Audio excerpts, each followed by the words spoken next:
Youcef Bouandel. He's a professor of political science over at Qatar University. He joins me now from Doha. Good to have you on the show, Youcef. More than 75 years on, I mean, Sétif remains a highly sensitive episode for Algerians, right?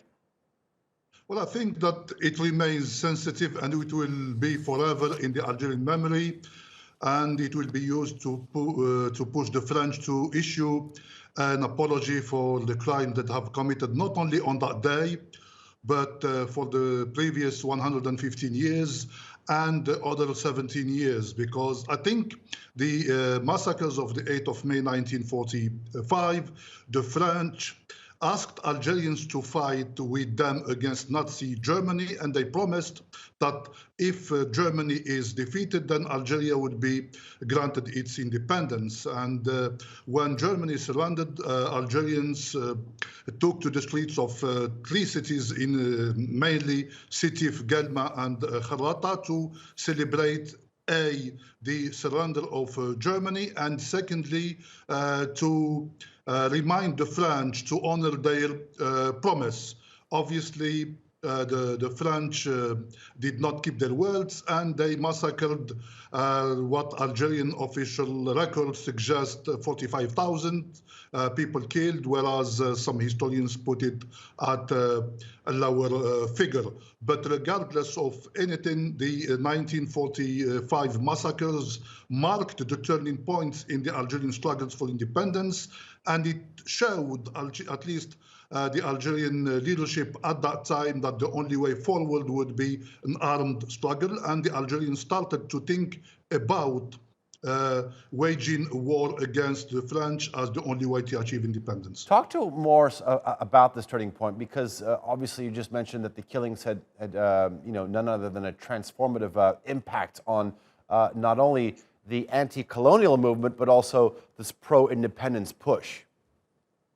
Well, obviously, the massacres answered several questions that if Algeria is to achieve its independence, then it will achieve it through armed struggles, political activism, which have been in existence for quite a while. There has been some uprising movements, armed guerrilla against the French, but to no success. So the Algerians felt at that particular moment in time that the only way forward, if we are serious about achieving independence, it has to be a coordinated movement throughout the country in which all Algerians would give up the political struggle and move into the armed struggle. And that's what happened in subsequent years. And 9 years later, on November 1st, 1945, the Algerians declared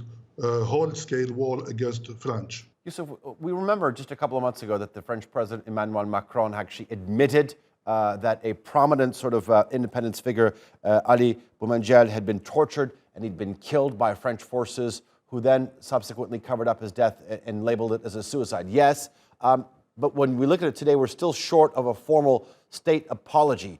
Do you think that's likely to come anytime soon?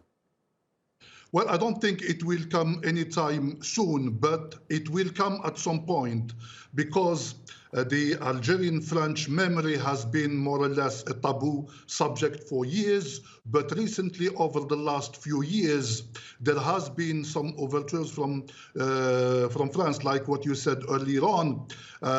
Macron, before he became president, called the Algerian colonization a crime against humanity. They talked about Ali Bouandel. They returned several skulls of Algerian fighters that were in the museum in France to Algeria. They admitted, for instance, the killing of their own citizen, Maurice Audin, a sympathizer of the Algerian armed struggle. They also admitted killing Al-Arbi Ben Mhidi, basically, who is the mastermind behind the Battle of Algiers, and so on and so forth. So there has been some progress over the last few years, but Macron himself has been resisting calls for whole-scale apology. The Algerians, especially during the Hirak, the last 2 years or so, tensions against France and blaming it for everything rotten within Algeria has been extremely high. And there are so many people right now in Algeria who are pushing for that apology. It will not come soon, but it will come eventually. All right, we'll leave it there for the moment. Youcef, Bouandel, thank you very much for joining us here on TRT World.